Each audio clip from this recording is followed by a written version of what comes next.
We are hosting our biggest tournament yet, the Team Starlight Edison Tournament. Join us on March 14th for your chance to win some amazing prizes, including a custom cloth mat, which is a collaboration between Team Starlight and E3 Yu-Gi-Oh! Pre-register now using the QR code or link in our description. You won't want to miss this. What's up, guys? It's George from Team Starlight, and today I'm joined with Declan to look over the loser's side of the Jank tournament. If you guys didn't see the video, Albert, our teammate, was able to take it home with spellcasters, and although we didn't have the same performance, we were still able to try a cool deck that you guys have actually seen on the channel before in Doom Shaman. This was a deck that we used for Frazier's Jank tournament. We had to change a couple cards. I believe Declan was playing his own brew, which was a spicy stall deck, right, Declan? Toxic.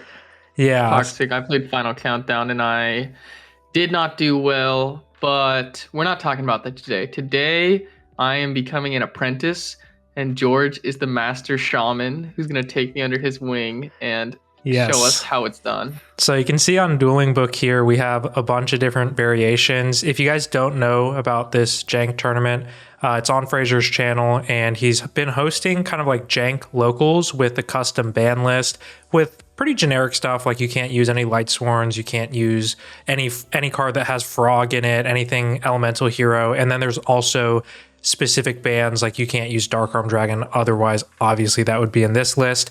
And I've been having a lot of fun doing the locals. I've brought Doom Shaman every single week, and you can see this was the very first list we tried, and it's changed every week based on what we've noticed people playing. Like, I think one thing that stood out in this Jank format was that recruiters were really, really good. So like Shining Angel was super popular, Mystic Tomato was popular, and you can see like we maxed out on the tomatoes, the recruiters, and it got to a point where we were just trying out a bunch of different things. This was the one that we played for the $1,000 tournament, and we don't have to talk about the specific record, but we do have some cool replays. I've got 2 replays from that tournament and then 1 replay from one of the locals that was just too good not to show.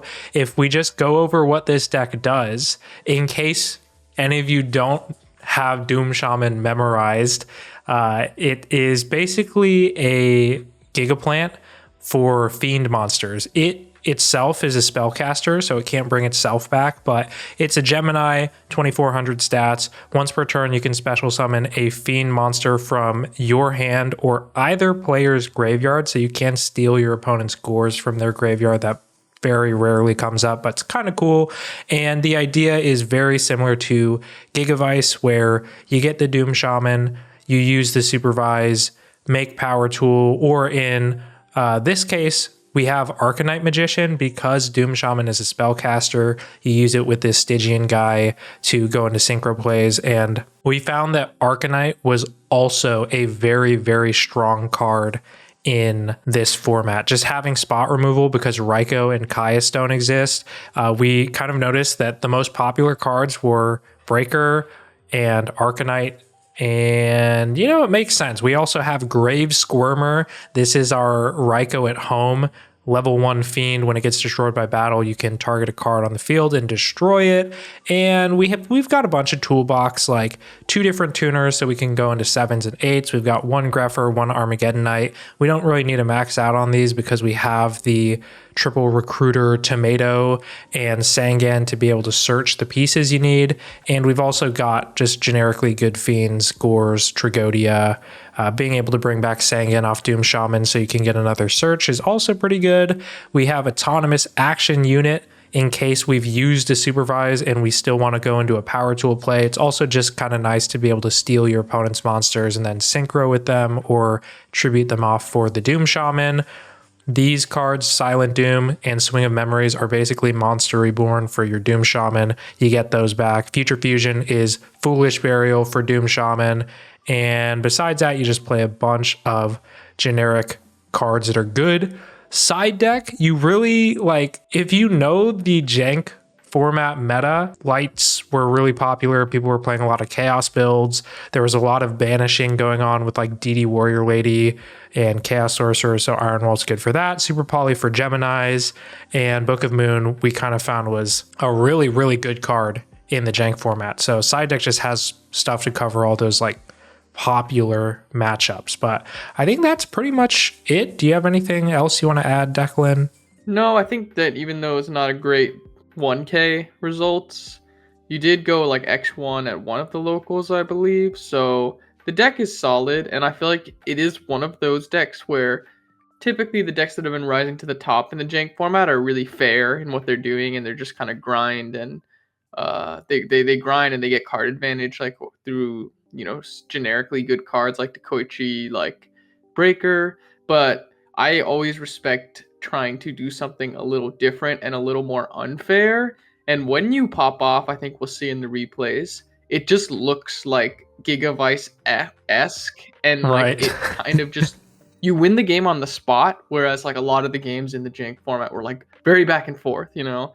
And so I think that something like this, I think there's a lot of avenues to explore decks that tend to lean in the more unfair side of things. So I'm excited to see what you have in store. I think that this deck, when it does what it's supposed to do, it looks really, really good. But at the same time, through each local, I kind of found that the control decks were just starting to, like, this deck fell behind a little bit in consistency, and the control decks that were just running like good chaos cards and breaker kind of ended up taking over, and it gave this deck a really hard time. But regardless, we have some really cool replays where we can see it shine a little bit. All right, so we have round one here. I believe this is round one of the 1K tournament, and we're playing against Baku, who I think is playing just the standard chaos build. You can see the Dimensional Alchemist, and we are going first. We're starting off with a set Sangan, set Torrential, feels pretty good. He's got the N-Rise, passes his turn, and we've got a pretty good hand. I'm just going to go for this Armageddon Knight. If he has Torrential, which he does, I'm going to get the Sangan Search, and this is kind of how you play the game. This format is also I attack in the wrong order, so he drops a Tragodia, which is like not usually something you play around in Edison format, but it's actually very common in this Jank format. So we could have gotten a little bit extra damage, but yeah. Anyways, the idea is that this format is slow enough to where you can set up your graveyard to go for these Doom Shaman plays. He summons the Angel.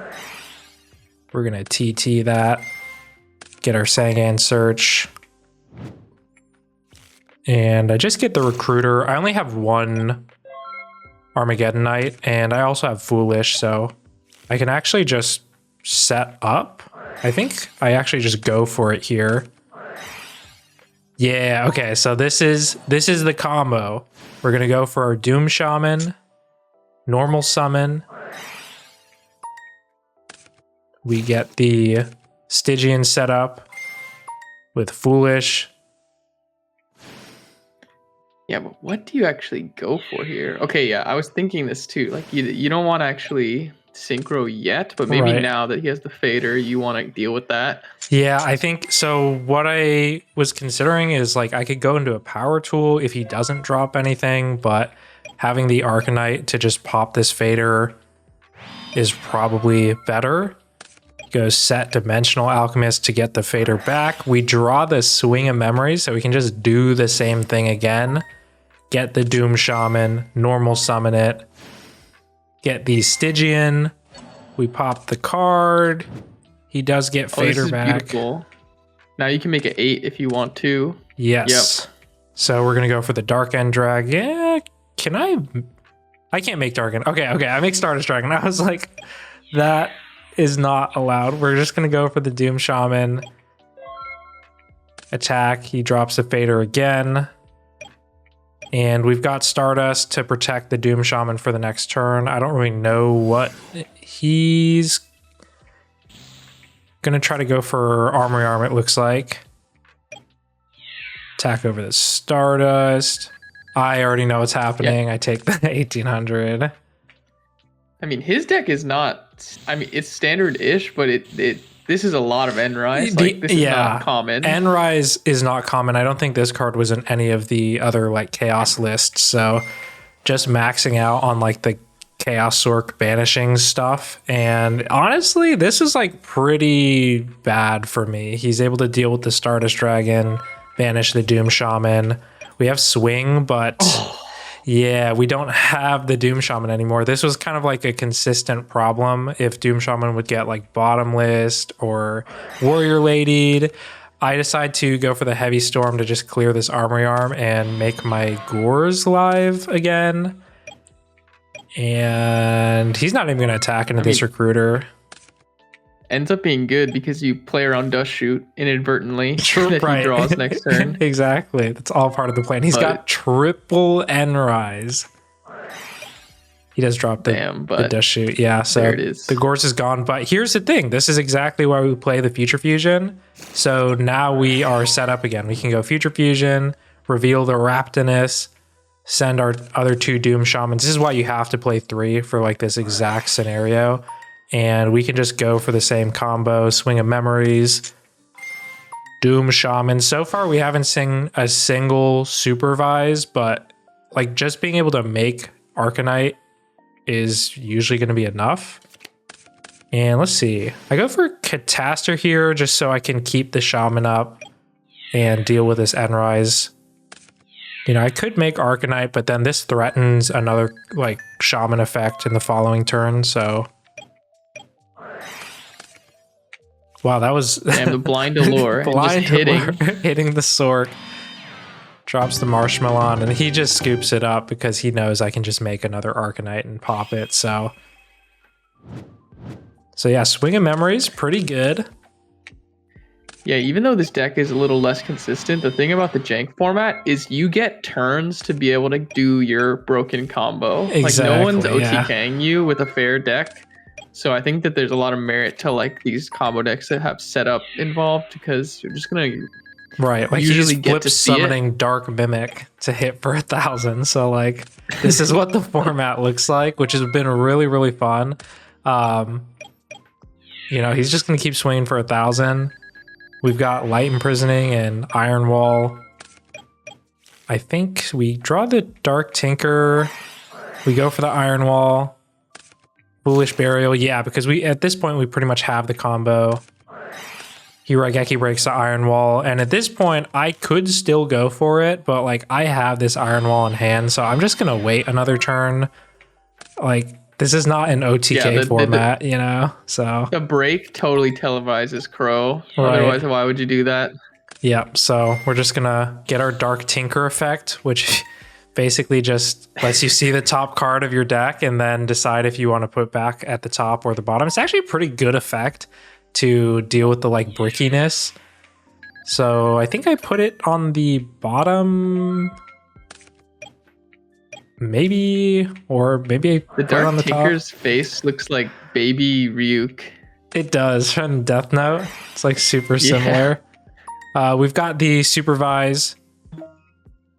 Finally. So this is, there was like a huge wave of just lagging. So I'm like, effect good. He leaves, comes back, says, hey. I say, hey, is the effect good? He says, hey again. And I'm like, is this fine? But he, I guess, has a response to the Silent Doom, which, you know, like you said, the Raigeki break kind of televised that he has Crow, but we know that I have the Iron Wall. So I'm like, fine, like I'm just gonna flip this and then keep doing my thing. But yeah, we can go into an 8. This time we can make Dark End. We get the Doom Shaman back off Supervise. We haven't normal summoned yet, so we can go into another 8 in Stardust. And now we have Stardust, Dark End, Iron Wall, and Lightmare. Tinker effect, it reveals Supervise, which I think we put on the bottom. We don't really need that anymore. and we're about to go crazy. Oh my gosh. We got the Light floodgates. Mirror 2. Frazier was watching this on the stream, and it was like super like. Oh, because he got the line imprisoning me. That's why. Oh my god. Swallowed up. Have you ever been swallowed? Is this floodgated? Yo, this is floodgated. This is floodgated. This is two where different everything was floodgates. He literally is- overwhelming, and you. My man is getting flooded from the front and the back right now. This board is tough to deal with, but he actually does have a pretty solid out. So he goes Nova Summoner, he's got the Honest, and he goes main 2 Lightning Vortex. He can't use this Sork because of Iron Wall, so it makes sense. And honestly, it's a pretty good turn for him. We've got the Future Fusion. I'm going to just drop this. I can't do anything with it yet, but I also don't want to draw these Doom Shamans and make the Future Fusion dead. So this play is kind of what I was saying, the autonomous action unit. Like, there's not a lot of good equips that aren't like Mark of the Rose or like plant specific, but this one's not bad. It just costs a lot, so it's 1,500, but we're able to make Stygian Sergeants. If you don't know what this card does, it is Edison legal. You can run over something and then it gains 800 and attacks again. So I could have made Cataster, but like Light Mirror is up and this is a lot of damage. So he takes 800. I attack again for 3k. If he has Gores, I was probably going to lose anyways. So we just decide to go for it. We top deck the Swing of Memories. And the game's over. We're able to do the same thing. Iron Wall, Light Mirror. Like I said, these cards like in the meta are probably the best floodgates because of what people are playing. So pretty solid stuff. Like even without the supervised, game 1 was still very manageable. Like just making Arcanite to pop cards. And, you know, we played a bunch of the Silent Doom Swing of Memory cards and Call of the Haunted to be able to just do that every single turn, make Swing of Memories a really good top deck. So that was round 1. I was feeling fantastic. I'm ready to combo in the next round. And this is round 2 against Pedro.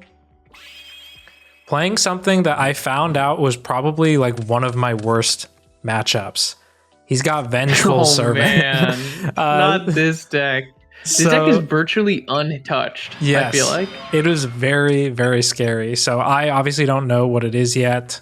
He just goes for a T-set, Allure, banish the Shaman, set to pass.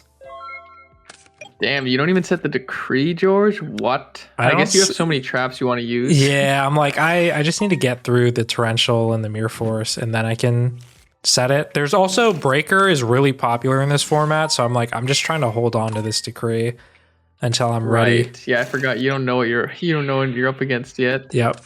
So we attack the tomato, gets another tomato. That still doesn't really tell me anything, but this kind of like is a little bit more telling. But you know, he attacks. You still don't tomato. know. You could yeah, just think it's a plant deck.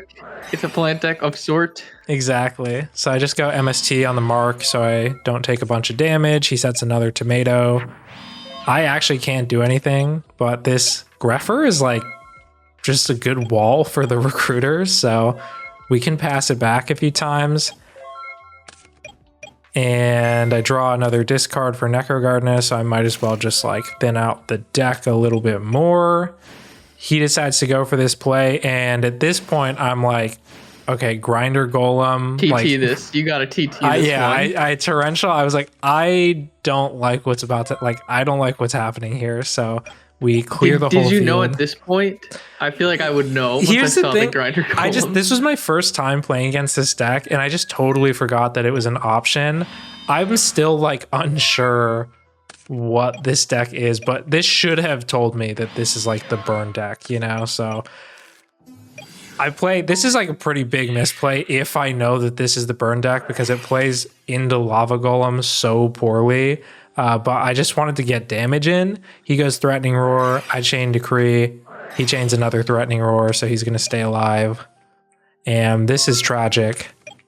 At this point, I'm fully aware of what his game plan is. He takes one of my tomatoes, econs the other one, attacks for 14. Though? It is not can't enough, be but enough. it's close. And he's got the other econ, so I think he's just like, I'm gonna do 2,800, put me really low, and like, what do I do here? You know, I'm like in a really awkward spot. I just have to attack Definitely for don't 14. activate that action unit ever. Right? Yeah, You exactly. can't trade. But he goes, just set the marionette mite, and this is just like checkmate. He takes 28 and just passes it back to me. So I die. That's just how it goes, I guess. So like I said, this is my first time playing against a burn deck, and I'm not really sure. I just have Sangan, pass. I guess I'm not setting the torrential because of the heavy storm, but it would have been really nice in this scenario to just TT this. Yeah. Yeah. So, I mean, it's a slow format. So I'm like, I didn't feel like I was going to get power tooled turn one. I didn't see this like Twilight Rose card. I don't know if that's like common in the Vengeful Servant deck. Is super close to like Marcos's build that he showcased on our channel. Yeah. I mean, the bot line is new than Right. Breaker. He must have slide into like slightly more of a normal deck with Yeah. some normal cards, but this is pretty much the sauce. You got the Greffer play, the Grave is set up, which is definitely nice. You just need Supervise. Yeah, Supervise, or like we could just normal summon the Doom Shaman. He's got the Breaker. We TT now, so like still getting pretty good value out of it. And he Gold Sarks for Grinder Golem, which to me is like, I need to do something fast.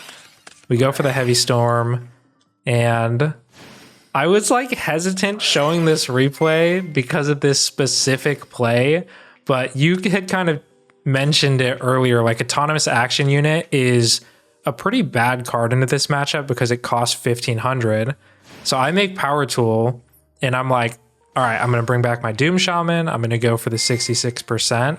I actually sided out the action unit because it just doesn't make sense in this matchup, but I just forgot. So we summon a 2,300 vanilla, and I'm like, I'm just going to get Vanity's Fiend and just at least guarantee some damage, you know? Yeah, I mean, I always thought that you had to summon this thing because of Lava Golem, but Yeah. this guy just top decked the Marionette Mite. Oh my god. He doesn't he's even not need gonna it. use that. Yeah, he's just going to mark and deal with it. We've got the Silent Doom, so we can go for another play here. I'm just going to make Arcanite, try to put him really low. And I hit for 24. He's out of brain control range, I guess, but this is also really funny because this is just like the type of stuff that happens in this Jank series, but he tries to marionette my Econ, steal the Arcanite. He said he was doing some math. Hits me for 24. Does a double Vengeful Servant. And I'm about to scoop it up, but I'm reading this card and I'm like, this doesn't count the counters. So I just take 800 and he's like, okay, I'm just going to scoop it up because it's the original attack. And it's like, how often does that happen where it's like, I'm going to just steal the Arcanite Magician? So we both kind of misplay a little bit, which is just really funny. This whole tournament was like, everybody was misplaying, which was super, super funny. We've got Future Fusion set up a little bit with the Doom Shamans. We set the Grave Squirmer and he attacks. This is probably a pretty big decision point here on like what I should pop. And I think I kind of make the wrong choice here. So I hit the back row. Oh. I was just gonna be like, hit the bot line because damage in this Yeah, seems so scary. Exactly. So not hitting this means that I take a fourth of my life basically, and I just have to go set Dark Tinker, set TT. He doesn't play into it. Well, he can't because he doesn't have any other normal summons. We go Dark Tinker. We get to check Vanity's Fiend. I think we put that on the bottom because like what are we gonna do? Oh, I think we stack it. We stack it because You're gonna get your big guy next turn. Oh, true. So we are gonna get a body, but we take basically 4K from this bot lion. So not hitting it with the Grave Squirmer is pretty bad. You would have been at full health at the cost of him having a battle phase skip card. Exactly. And I think we did see the T-Roar early. So we're just going to crash. Rota for Greffer. We set Greffer, our best defender. And I just kind of figured this was the best play because all of his cards require, like, all of his stealing stuff, they have to be face up. And then Greffer can just, like, wall for at least a turn. So he attacks with the tomato. It does what it's supposed to do. And I think now, what do we go for? Breaker. He has TT. Deals with the tomato. Yikes. So like, it's like not the worst, but this feels like the worst. He summons the Rose Knight, and I'm like, I actually don't think I can take 1,000 damage. So I have to TT Rose Knight for no effect. We go Armageddon Knight, send Necro. That probably doesn't even matter at this point because he's just trying to go for a game shot with the Vengeful Servant. Gets his True Nade. And should be it. He's going to True Nade. I'm going to book my guy face down so he can't take it. He goes Grinder Golem. Gets his tokens. Lava Golem. And Mark of the Rose. Attacks me for 3k. So he steals his Lava Golem back, and then he Vengeful Servant equips to the Lava Golem to bring it back to me. And he says GG's, but in the draw phase, I say no. I'm going to book this Lava Golem so I don't take 1,000 damage. But whoa, that's actually crazy. Right? Like, it's such a niche interaction, but also I don't feel like I'm in an amazing position. So I have to Lava Golem. I hit for 3k. Obviously, I need to get this off the field. So I go for a Vanities set. What? Pass. Because I just can't. So you can't steal it. Yeah, if he econs, like it's over. Okay, heavy's good. I mean, but he has that, so you're just gonna keep it. That makes sense to me. Marionette bite? No. I know. It's like this. It's not enough. Oh, it's not enough. Damn it. So we attack for 24. Nothing you can foolish. There's nothing I can do. The Necro's gone. He's gonna. This is why I said this is like an awkwardly like this is a bad matchup because he main decks a card that can steal my Fiends.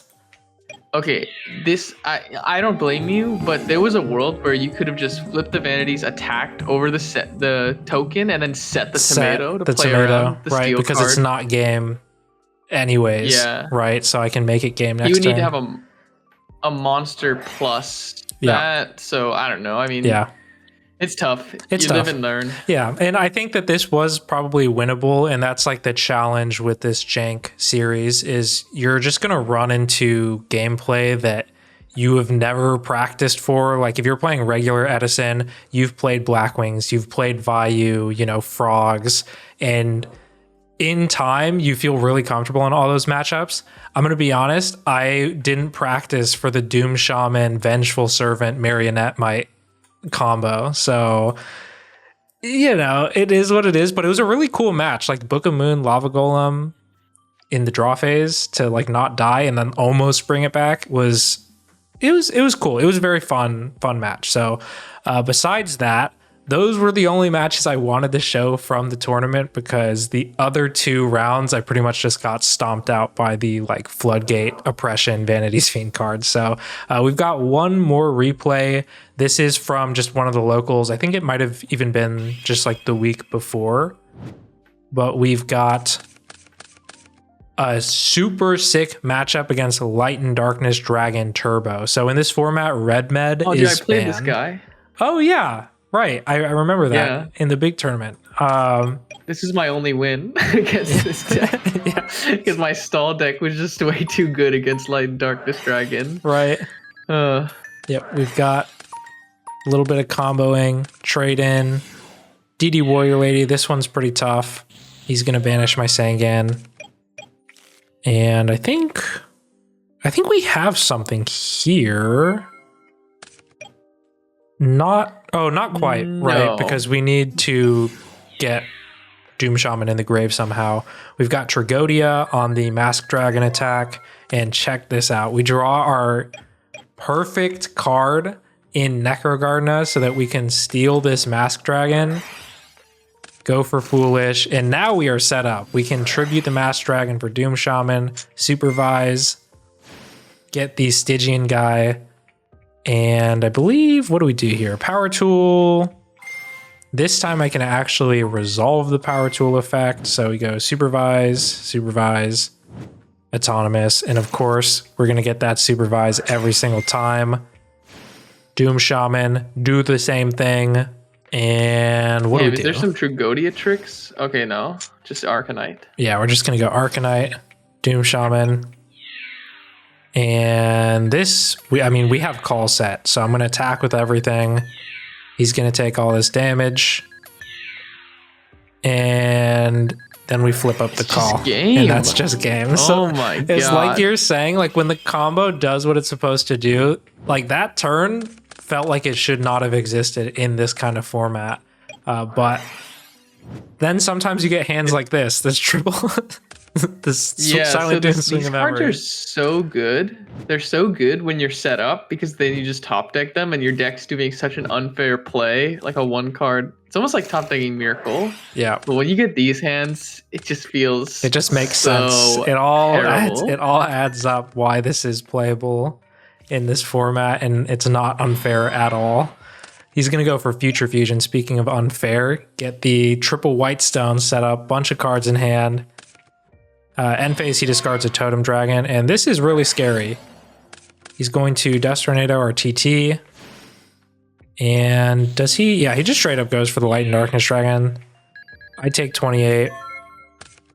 And do I just... That's GG's. I just scoop it up. I've ever seen it. Yeah, I check my graveyard a bunch of times, and then it's like, yeah, I literally cannot activate any of these cards except for Foolish. So that is just how it goes. Light and Darkness Dragon is really, really good in this format because of all the recruiters. So I honestly respect the build. Just going like Lad Turbo. This time we do have our combo set up though. So we go for Greffer, set up our graveyard. He's got a pretty good hand. Solemn, Lightning Vortex. He's got Upstart.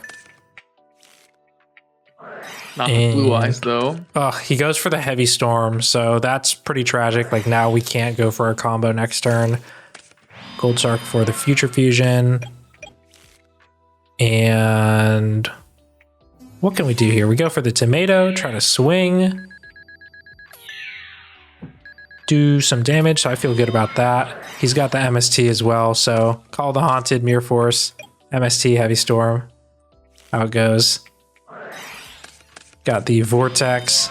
But honestly, this game state, like I'm fine with. As long as he doesn't get Light and Darkness Dragon, that's like the only thing I really care about. We go Foolish, send Necrogardener, just so I don't draw it. But this is where things start getting a little bit scary. We've got Future Fusion coming down. Now if he draws a Lad, it is just like so over. But he's got 22 cards. We've got the Swing of Memories, really good top deck. But we already saw he has Solemn, so he's just going to use it. He waits for me to normal summon, so I waste that normal summon, which I think is smart. And I was terrified when he brought out the Totem Dragon, but he's just going to go summon Blue Eyes, attack for 3k. Which is still really scary. But we got another swing, so we're going to keep doing it. Get the Doom Shaman, normal summon. Get the Stygian guy, and we can go for the Arcanite. Black probably. Rose? Black Rose Angle. Oh. I mean, Arcanite's nice. You get the body in the end. Yeah. Tribute for Doom Shaman next turn. Yeah, so hopefully this back row, I'm just like praying that it's not real. Got Arcanite, and what do we do here? I don't think it makes... Okay, we're just going to go for the Doom Shaman. I don't know if I needed to do that, but I guess I have 2 in hand, and I'm just like... If I can run over this thing and he can't deal with the Doom Shaman, it's like a threat in the following turn. We've got Grave Squirmer coming down. Ooh. Oh, that's a nice decree. That's gonna every time. All of my back row, literally none of these cards stuck for more than a turn. They all got MST heavy dust tornado. Light and Darkness Dragon. Is that just game? I mean, we can get 1 negate with the Grave Squirmer. So we get it down to 2,300. And I have Necro, so I can... Like, my goal is to just survive as long as possible. This is like a real struggle for Doom Shaman because I don't really play chainables like that. So he's going to Lad attack. I'm just going to try to soak up as much of the damage as I can. And we draw probably one of the best cards in Armageddon Night to potentially deal with this situation. We've got Arma to force the negate, get it low enough so that I can just run it over. And also Keeley not low enough so that it, has to still negate. Right, exactly. So he is forced to chain Oppression and Mirror Force just to kill the Armageddon Knight, but now he's got a Lad with no effect. He does have the Oppression up, which is like pretty good for him, but I think we have a lethal line here. We force the negate with Oppression, otherwise we could just take a Blue Eyes and that would just be tragic. So he gets to 1650, we brain control the Lad, we tribute for the Doom Shaman, and we don't even need to use the effect. We're just gonna attack for 2,400. So we actually managed to deal with the Light and Darkness Dragon. It took pretty much every resource that we had, but it was possible, and it was very, very back and forth. So I thought this was a really cool replay. The deck with Lad being just like this turbo card with Totem Dragon was also really sick. So those were the replays. I think it was just amazing to see all the variety that you played against. I think that is the one thing about Edison is that it does get a little stale in terms of playing against the same meta decks, and maybe that's comforting for some, but that true duelist feeling when you're playing against something and you just have no idea the deck you're up against, what it's capable of. Right. I feel like that's just such a good joy that the IMNerd Jank series is introducing back into like Edison Yu-Gi-Oh! So you guys should definitely make a deck, join his Discord, and try this out because it's a lot of fun, and I'm gonna take it more seriously next time and really try to cook something up that is fire. Yeah, the tournament was very fun. Like Declan said, you just never know what to expect when you're playing up against these random like Lad decks or N-Rise, whatever. So this was the list that I brought. I probably will be retiring it because I think that it just can't keep up in the format, but the tournament is very cool in that you can just keep trying different brews, and like all of the lists that topped were very, very different and unique from each other. Obviously there was some level of like chaos, but we had some really cool dragon builds. Obviously Albert won with the spellcaster list, and maybe you guys can take Shaman to the top, but for me, I think I've had enough. So if you guys have any suggestions for jank decks that we could try for the next tournament or something that you might try yourself, let us know in the comments. Otherwise, thank you all for watching. We'll see you in the next one.